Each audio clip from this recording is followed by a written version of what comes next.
ஏதாவது சேர்த்து வச்சிருக்கீங்களா பணமா? எதுவும் இல்ல செய்த வரைக்கும் எல்லாம் கடன் தான் இருக்குது. வீடு கட்டினேன், அப்புறம் பொண்ணு கல்யாணம் பண்ணேன். வீட்டுக்கு டெய்லி 6,000 ரூபா கொடுத்துருவேன். மாசம் 6,000 ரூபா டியூ, 5 lakhs கடன் இருக்குது. சரி, இப்ப அந்த 5 லட்சம் கடனை எப்படி அடைக்கிறது? இப்ப மாசம் இதுல எவ்வளவு வருமானம் வருங்க உங்களுக்கு? ஒரு நாளைக்கு 1000 ரூபாய் ஓட்டுவேன். ஒரு நாளைக்கு 100 ரூபாய் சேர்க்க ஆரம்பிங்க. ஒரு மாசத்துக்கு எவ்வளவு கிடைக்கும்? 3000 ரூபாய். 3 மாசம் சேர்த்தா எவ்வளவு கிடைக்குது? 9000 ரூபாய். உங்களுக்கு இந்த கந்து வட்டி வாங்கி பழகிட்டீங்களா?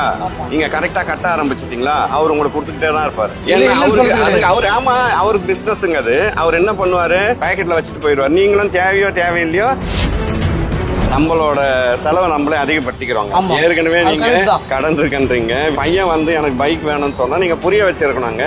சரிங்க, உங்க போன் எவ்வளவு, அவர் போன் எவ்வளவுங்க? அவருக்கு 10,000 போனு, அவன் யூஸ் பண்ணி போன் எனக்கு கொடுத்துட்டாரு. எவ்வளவு வந்தாலும் பத்தாதுங்க. உங்களுக்கு மட்டும் இல்லைங்க, யாருக்குமே பத்தாதுங்க. நல்லா புரிஞ்சுங்க. அதாவது நம்ம நினைச்சிட்டு இருக்கோங்க நிறைய பணம் சம்பாதிக்கிறவங்க எல்லாம் பணக்காரன்ட்டுங்க. சார், பொதுவாகவே நம்ம காமன் பீப்புளுடைய பட்ஜெட் பிளானை வந்து கேட்டு அவங்களுடைய வருமானத்தை வச்சு அவங்க எப்படி வந்து சேமிப்புகளை கொண்டு வரலான்றத பார்ப்போம் சார். ஸோ அந்த வரிசையில் நம்ம ஆட்டோ டிரைவர் அண்ணன் கிட்ட பேசியிருக்கோம். ஆனால் உங்கள் பேர் என்ன?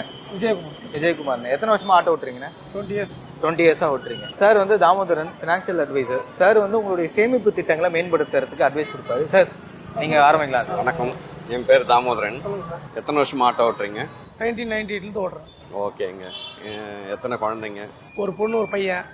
பொண்ணு கல்யாணம் பண்ணியாச்சு. கல்யாணம் பண்ணி குழந்தை பிறந்தது, ஒரு வயசு பேரன். Okay, super. பையன் காலேஜ் பிடெக் சிஎஸ்சி ஜாப் தேடி இருக்காரு. இந்த ஆட்டோ ஓட்டி தான் எல்லாமே படிக்க வச்சது, எல்லாமே இதுல தான் நீங்க பண்ணுங்க. சொந்த வீடு தான், ஊரை பாக்குறேன். ஓகே, அது இதுல சம்பாரிச்சு வாங்குனதா வீடுங்க? ஆமாமா.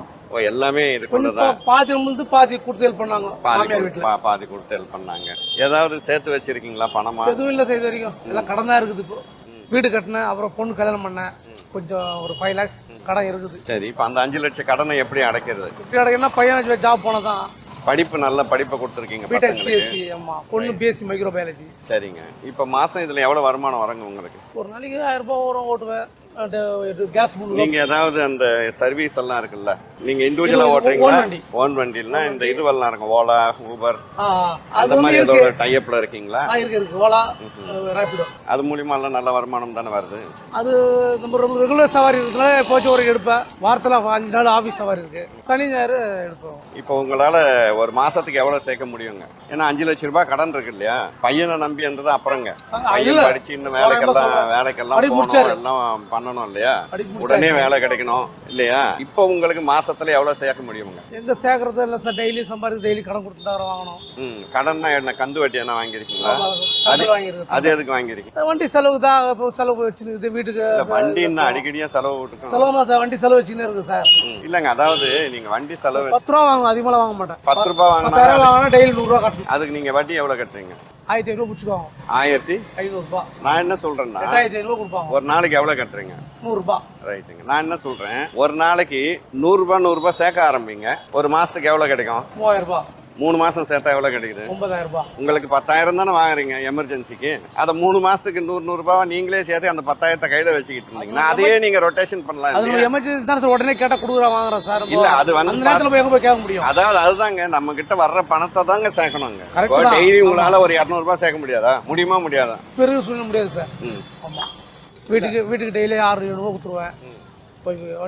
வண்டி டியூ இருக்கு, மாசம் 6,000 ரூபாய் டியூ. 2 வீலர் ஒன்று எடுத்துருவோம் பையனுக்கு, அது ஒரு 4000 ரூபாய். மாசம் 10,000. பையனுக்கு அதுக்கு இப்போ 2 வீலர் எடுத்து கொடுத்து காலேஜ் போனாலும் அப்ப எடுத்து கொடுத்து. காலேஜுக்கு இந்த 2 வீலர்ல தான் போனோமா? அப்பதான் போனா.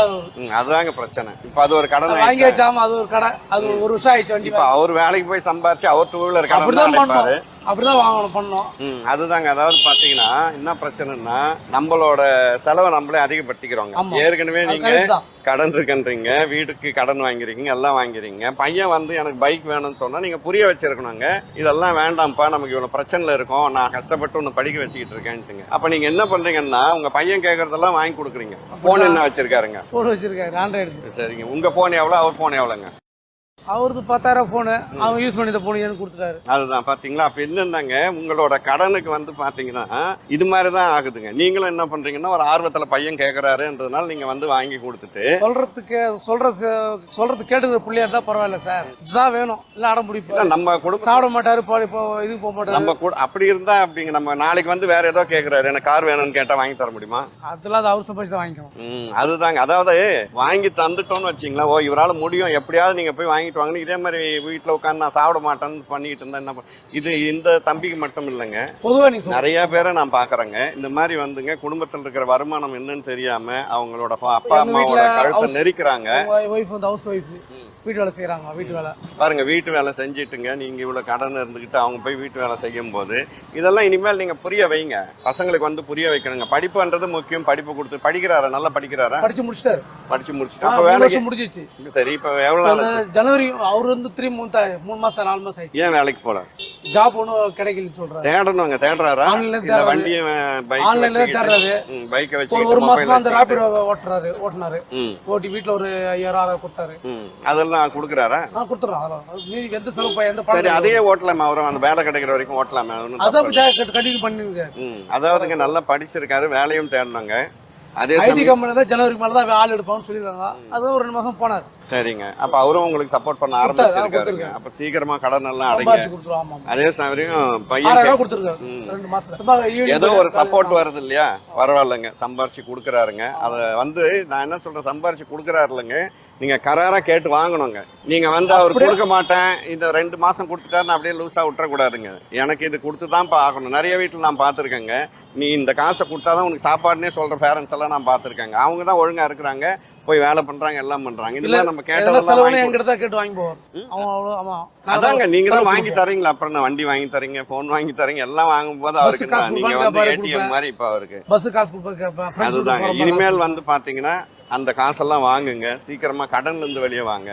இந்த கந்து வட்டி வாங்குறது வந்து இப்ப அவர் 2 மாசம் 6000 ரூபாய் கொடுக்குறாருன்றீங்க. கொடுத்தாரு இல்ல, பையன் கொடுத்தாரு இல்லையா? அதே இன்னும் 2 மாசம் சேர்த்தா அதுவே உங்களுக்கு 10,000 ரூபாய் கைக்கு வந்துருது இல்ல. அதாவதுங்க எவ்வளவு வந்தாலும் பத்தாதுங்க, உங்களுக்கு மட்டும் இல்லைங்க, பொதுவா நீ சொல்லுங்க, யாருக்குமே பத்தாதுங்க. நல்லா புரிஞ்சுங்க. அதாவது நம்ம நினைச்சுக்கிட்டு இருக்கோங்க நிறைய பணம் சம்பாதிக்கிறவங்க எல்லாம் பணக்காரன்ட்டுங்க, நிறைய செலவு பண்ணா அவங்களும் ஏழைதாங்க. ஆமாங்க, நம்ம நினைச்சுக்கிட்டு இருக்கோம் நிறைய சம்பாரிச்சுக்கிட்டு இருக்காங்க அதனால பணக்காரன்ட்டுங்க. அவங்களும் தேவையில்லாத இந்த மாதிரி இங்க கேட்கறதெல்லாம் வாங்கி கொடுக்குறது இல்ல, கேட்கறதெல்லாம் வாங்கிறது பண்ணா அவங்களும் நிச்சயமா ஏழையா தான் இருப்பாங்க. பையன்கிட்ட சொல்லி பார்த்துட்டேன், அம்மா எங்க ஒய்ஃப் தான் சரி வாங்கி கொடுங்க நாங்க பண்றதுன்னு அவங்க பையனுக்கு சப்போர்ட் பண்ணாங்க.